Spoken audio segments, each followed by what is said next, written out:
브랜드 이름에 더라는 단어가 앞에 붙은 거 많이 보셨죠? 특히 아파트 브랜드 보면 더 힐, 더 샵, 더 원, DH까지 무슨 경쟁이라도 하듯이 더라는 단어를 붙였어요. 정관사 더가 바로 그 혹은 하나뿐인 이런 의미라서 특별함을 강조하려고 그런 것 같은데요. 자, 그런데 19세기 후반부터 더라는 단어를 반드시 이름 앞에 붙여온 주류 브랜드가 있습니다. 바로 여러분 모두 잘 아시는 스코틀랜드 싱글몰트 더 글렌리벳인데요. 더 글렌리벳은 왜 그렇게 오래전부터 반드시 더라는 정관사를 붙여온 걸까요? 여기엔 아주 특별한 사연이 있습니다. 술이 있어 즐거운 세상 주라기 월드, 저는 주류탐험가 조승원이고요. 오늘은 산기슭에 숨어 밀주 위스키를 만들던 시기에 스코틀랜드 스페이사이드 지역에선 처음으로 합법적인 면허를 발급받고 고품질의 위스키를 탄생시켜 지금까지도 싱글몰트의 기준으로 평가받는 더 글렌리벳의 세계를 탐험합니다.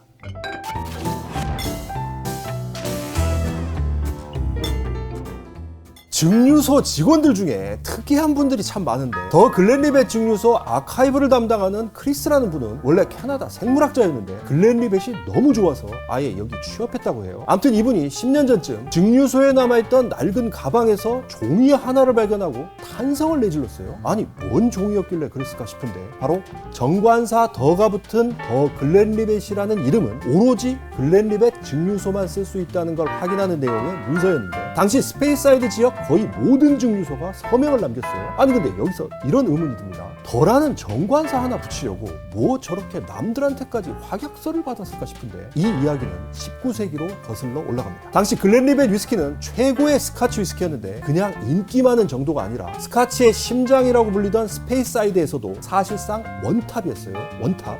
이렇게 글렌리벳이 타의 추종을 불허할 만큼 명성이 높다 보니까 무슨 일이 벌어졌냐면 스페이사이드 지역의 다른 증류소들이 글렌리벳이란 이름을 자기 위스키에 마구 갖다 붙였는데 이런 증류소가 셀 수 없을 만큼 많았어요. 벤로마, 글렌엘긴, 글렌머레이 같은 데는 물론이고 심지어 맥켈란도 그랬어요. 그래서 옛날 맥켈란 위스키 라벨을 보면 맥켈란 글렌리벳 이렇게 적혀 있거든요. 그러니까 어떻게든 글렌리벳의 인기와 명성을 마케팅에 이용하려고 했던 건데 이거 명백한 도용 아니야? 당연히 그런 생각이 들죠. 근데 이게 약간 애매했던 게 글렌리벳이란 이름에서 글렌은 계곡이란 뜻이고 리벳은 스페이사이드 강 지류인 리벳 강을 의미하거든요. 그러다 보니 맥켈란이나 벤로막 같은 증류소는 리벳 강하고 지리적으로도 떨어져 있고 아무 연관조차 없는데도 뭐라고 주장했냐면 리벳 강은 그냥 지명이니까 아무나 쓸 수 있는 거 아니야? 이렇게 얘기를 한 겁니다. 그래서 참다 못한 진짜 글렌리벳에선 1884년에 글렌리벳이란 이름을 붙여서 쓰고 있던 16개 증류소를 상대로 상표권 소송을 내면서 판사님 쟤들이 우리 이름을 막 갖다 쓰는데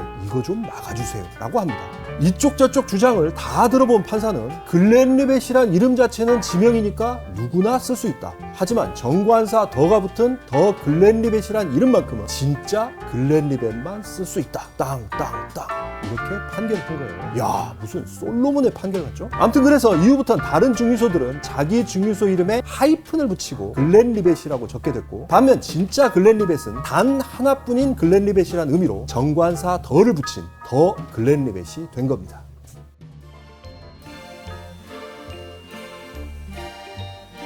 올리버 트위스트라는 작품 다들 아시죠? 명작 올리버 트위스트를 비롯해 크리스마스 캐럴 같은 작품을 남긴 분이 영국의 대문호 찰스 디킨스인데요. 이분이 1852년에 친구한테 보낸 편지가 발견됐는데 거기 뭐라고 적혀 있었냐면 희귀하고 오래된 글렌리벳 위스키를 꼭 마셔봐라 라고 돼 있었어요. 당대 최고 작가였던 디킨스가 얼마나 글렌리벳을 사랑했는지 알 수 있는 대목이네요. 자 그럼 글렌리벳은 어떻게 해서 다른 증류소들이 이름을 베껴가고 당대 최고 셀럽이 극찬할 만큼 인기와 명성을 얻게 된 걸까요? 이 얘기 앞서서 먼저 그런 말 들어보셨죠? 스카치의 역사는 세금 투쟁의 역사다. 이게 스카치 역사책마다 나오는 내용인데 스코틀랜드에선 1644년부터 위스키에 세금을 매기 시작한 데 이어 1781년에 허가받지 않은 개인이 위스키 만드는 걸 전면 금지시키고 심지어 몰래 위스키 실어나를 때 쓰던 말과 마차까지 압수할 수 있도록 단속을 강화했는데요. 그러면서 곳곳에서 밀주업자와 세관원 사이에 다툼과 전쟁이 끊이지 않았어요. 존 패트라는 화가가 남긴 터슬포드 캐그란 작품에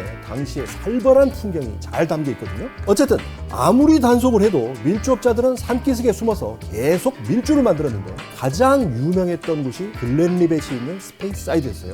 여기는 구름과 산이 많아서 숨기에도 좋고 물도 워낙 풍부하니까요. 근데 밀주 위스키의 중심이었던 스페이사이드에서도 위스키 잘 만드는 걸로 이름을 날리던 사람이 있었는데 그게 누구냐?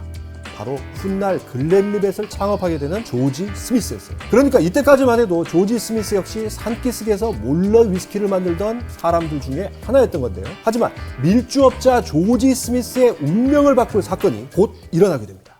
때는 1822년 8월 국왕인 조지 4세가 스코틀랜드를 방문했는데 그냥 귀족도 아니고 왕이 찾아왔으니 얼마나 성대하게 맞이했겠어요? 당시 알렉산더 카스라는 화가가 그린 그림을 보면 주민 수천 명이 조지 4세를 환영하는 모습이 담겨 있는데 바로 이 환영 행사를 주관한 스코틀랜드 작가 월터 스콧경이 조지 4세 왕한테 바친 밀주 위스키가 글렌리벳이었어요. 법에서 금지한 밀주를 왕한테 당당히 내놨다는 게 참 신기하기도 한데요. 데이비드 위셔트가 쓴 위스키 대백과에 따르면 조지 4세가 이때 글렌리벳 한 잔을 마셔보고 이 위스키야말로 내 입맛에 딱 맞는다. 앞으로 국왕에 대한 충성을 다지는 건배에선 반드시 이 술을 사용해야 한다라고 선언을 한 거예요. 아니 얼마나 맛있었길래 저런 얘기를 했을까 싶은데 왕한테 바칠 위스키를 월터 스콧경한테 넘겨준 엘리자베스 그랜트가 쓴 하일랜드 귀부인의 회고란 책을 보면 글렌리벳은 나무통에 오래 담긴 위스키이고 우유처럼 부드럽다 이런 표현이 등장해요. 물론 학자들 사이에선 왕이 마신 글렌리벳이 진짜 조지 스미스가 만든 건지를 놓고 논란이 있지만 어쨌든 이 일을 계기로 글렌리벳의 명성은 하늘을 찌를 듯 올라가게 됐어요. 또 마침 이런 상황에서 이듬해엔 세금을 대폭 깎아주는 소비세법까지 통과되면서 밀주 위스키를 합법화하는 길이 열렸거든요. 당시 조지 스미스는 자기 위스키에 대한 자부심도 대단했고 포부도 컸기 때문에 이 기회를 놓치지 않고 1824년 스페이스사이드 최초로 합법 증류소 면허를 발급받고 당당히 위스키 생산에 들어갔는데 이로써 글렌리벳은 스카치의 심장인 스페이스사이드의 합법적인 1호 증류소가 된 겁니다. 그래서 지금도 글렌리벳 병을 보면 1824년을 공식 창업 연도로 크게 박아놓고 있는 건데요. 아무튼 이렇게 정식 면허까지 받았으니까 이젠 뭐 위스키만 잘 만들면 됐을 텐데 세상 일이란 게 원래 호락호락하지 않잖아요. 면허 발급으로 단속 걱정은 사라졌는데 주변에서 협박과 위협이 끊이지 않는 겁니다. 여전히 산기슭에서 몰래 밀주를 만드던 사람들이 합법 면허를 받은 조지 스미스를 배신자라고 부르면서 불을 지르겠다거나 심지어 살해하겠다고 협박을 한 건데요. 그래서 이때부터 조지 스미스는 언제 무슨 일이 생길지 몰라서 쌍권총을 늘 품에 넣고 다녔다고 해요.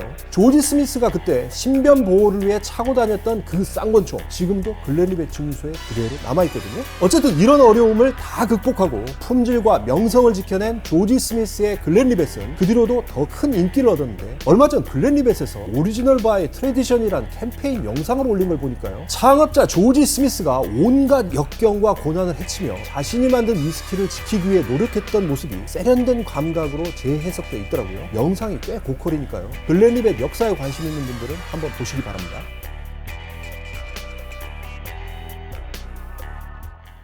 김 PD, 영화 미이라 봤어요? 네, 저 1편부터 3편까지 다 봤어요. 오, 그거 꽤 옛날 영화인데 다 봤네. 진짜 좋아합니다.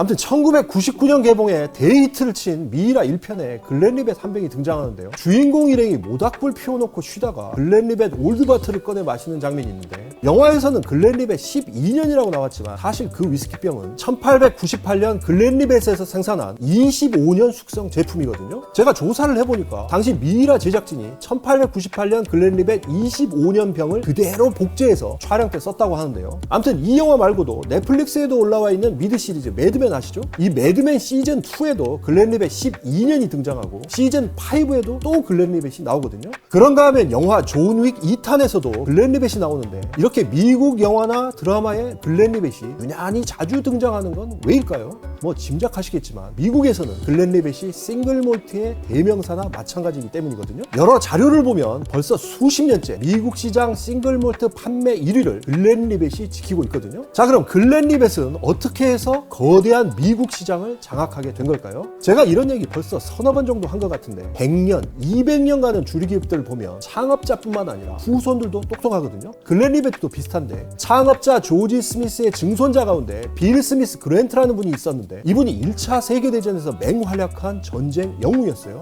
전투하다가 여러 번 다치기도 했던 분인데 원래는 자기 형이 글렌리벳 증류소를 물려받기로 돼 있었는데 형이 전쟁 중에 사망하면서 운명처럼 증류소 경영을 맡게 됐거든요. 근데 하필 빌 스미스 그랜트가 증류소를 맡고 나서 얼마 지나지 않아 미국에서 금주법이 시행되면서 스카치 수출길이 막히는 바람에 글렌리벳도 극심한 경영난을 겪게 됐어요. 이때 빌 스미스 그랜트는 직원 50명과 똘똘 뭉쳐서 허리띠를 졸라매며 고난의 시기를 처절하게 버텨냈거든요. 그러다 금주법이 폐지되자마자 곧바로 미국으로 날아가 시장 공략에 나섰는데, 그때 글렌리벳이 손잡은 데가 어디냐? 바로 침대칸과 식당판 열차를 개발하고 호텔 수준의 서비스를 자랑하는 럭셔리 열차로 큰 인기를 끌던 미국 기차회사 풀먼이었어요. 그래서 빌 스미스는 풀먼 측에 당신네 열차 식당칸에서 글렌리벳 위스키를 독점적으로 팔 수 있게 해달라고 요청을 했는데, 이 협업이 성사되면서 글렌리벳 위스키 60ml를 담은 미니어처 병을 승객들이 기차에서 사서 먹을 수 있게 됐어요. 근데 당시만 해도 열차로 이동을 많이 하던 때잖아요. 풀먼 열차에서 파는 글렌리벳이 엄청나게 히트를 치면서 승객들의 입소문을 타고 미국 전역으로 글렌리벳의 이름이 금방 알려졌거든요. 글렌리벳이 지금까지도 미국 시장 1등을 놓치지 않고 있는 건 이처럼 창업자 후손의 번뜩이는 아이디어와 결단력이 있었기 때문이 아닌가 싶습니다.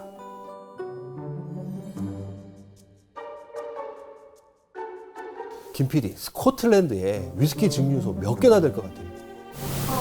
많을 것 같은데 한 100개? 네, 가동 중인 증류소를 다 합치면 대략 130개 정도라고 해요. 그런데 스카치의 중심이자 심장으로 불리는 스페이사이드 지역에 이 중 약 50개가 있어요. 그러니까 3분의 1 이상이 스페이사이드에 몰려있다는 건데요. 이유는 뭐 다들 아실 겁니다. 증류소 입지의 첫 번째 조건이 물인데, 아까 얘기한 것처럼 스페이사이드 지역엔 스페이강은 물론이고 지류인 리벳강이나 아봉강 같은 강이 많아서 물이 풍부하고 수질도 좋거든요. 그런데 글렌리벳은 좀 더 특별합니다. 바로 조씨의 우물이라고 부르는 우물에서 퍼올린 광천수로 위스키를 제조하는데요. 대다수 스코틀랜드 증류소에서 쓰는 물이 칼슘이나 마그네슘 성분이 매우 적은 연수인데, 이 조씨의 우물물은 농도를 측정해보니까 연수로 분류되기는 하지만 미네랄 성분도 제법 풍부하게 들어있는 거예요. 그래서 글렌리벳에선 이 우물을 귀한 보물로 여기고 특별하게 관리하는데, 미네랄이 적당히 포함된 지하수를 쓰기 때문에 발효 과정에서 향미도 훨씬 풍부해진다고 자랑스럽게 얘기를 하거든요. 또 물뿐만 아니라 독특한 모양의 증류기도 글렌리벳의 자랑거리 가운데 하나인데, 영상을 보시면 아시겠지만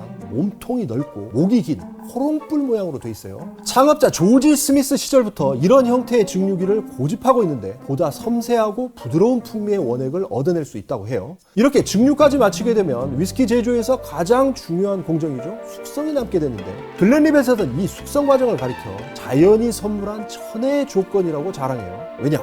글렌리벳 증류소가 해발 900피트 높이인데 스코틀랜드 하일랜드에서 가장 서늘하고 1년 내내 온도 변화도 크지 않다고 해요. 그래서 다른 특별한 방법을 쓰지 않아도 장기 숙성할 때 매우 유리하다고 하거든요. 어쨌든 이런 여러 가지가 함께 어우러지면서 고품질의 글렌리벳 위스키가 완성된다고 보면 될 것 같습니다. 제가 술은 잘 만드는 것도 중요하지만 잘 파는 것도 중요하다. 그래서 포장 하나도 신경 많이 써야 한다는 얘기를 여러 번 강조했는데요. 2020년 말에 바뀐 글렌리벳 병을 보니까요, 와, 이게 정말 멋지게 나왔더라고요. 예전보다 훨씬 감각적이고 세련된 느낌을 주는데, 제품별로 각각 다른 색깔을 입히고 창업자 조지 스미스의 얼굴과 서명까지 새겨 넣었더라고요. 이렇게 멋지게 옷을 갈아입은 글렌리벳 제품 라인업도 잠깐 설명해 드리면요. 먼저 더 글렌리벳 파운더스 리저브가 있는데, 이름에서 알 수 있듯이 창업자 조지 스미스의 정신을 계승하기 위해 만든 제품인데, 이거 먹어보니까 시트러스한 풍미와 달콤한 과일 맛이 녹아있더라고요. 이거 초보자분들도 편하게 즐길 수 있을 것 같은데, 캠핑 가서 이걸로 하이볼 만들면 야, 인기 대폭발일 것 같더라고요. 또 글렌리벳 12년은 사실 너무 유명해서 설명 안 드려도 될 것 같긴 한데, 싱글몰트의 기준으로 불리는 글렌리벳의 대표적인 제품이라고 봐야 할 것 같은데, 저도 사실 개인적으로 너무 좋아해서 집에 늘 놔두고 먹거든요. 지금 국내에 들어오는 12년은 리뉴얼된 제품인데, 숙성할 때 아메리칸 오크통과 더불어 유러피안 오크통을 함께 씁니다. 그래서인지 풍미도 다채로워진 것 같은데, 특히 저는 그 은은하게 퍼지는 파인애플 향이 그렇게 좋더라고요. 이건 하이볼로도 좋고 니트나 온더락으로 즐겨도 좋습니다. 또 12년 위로는 15년도 있는데, 이건 숙성하는 오크통이 다릅니다. 와인이나 꼬냑 숙성하는 프랑스 리무장 지역 프렌치 오크통을 가져와서 쓰는데요. 부드러운 버터향도 좀 나고 풍미도 복합적입니다. 또 각종 대회에서 상을 정말 많이 받은 글렌리벳 18년도 괜찮은데요. 풍미가 한마디로 얘기해서 우아합니다. 과일향 풍부하고 특히 오렌지, 건포도 맛이 어우러져 있거든요. 아무래도 길게 숙성한 거라 피니시도 좀 길게 가는데요. 12, 15와 비교해서 드시면 어떨까 싶어요. 마지막으로 면세점 전용 상품으로는 세 종류의 오크통에서 숙성을 시킨 트리플 캐스크 숙성 레인지가 있는데 제가 이 시리즈 제품 세 가지 다 마셔봤는데 꽤 독특합니다. 위스키 좀 좋아하고 많이 드셔본 분들은 이것도 한번 드셔보시면 색다른 경험이 될 것 같습니다. 자, 술이 있어 즐거운 세상 주라기 월드. 오늘은 이렇게 싱글 몰트의 기준으로 불리는 더 글렌리벳의 세계를 탐험해봤는데요. 야, 뭘 마실까 고민을 하다가 그래도 제가 너무나 애정하는 글렌리벳 12년으로 만든 하이볼 한 잔 하면서 인사드리겠습니다. 야, 이거 양이 많은데?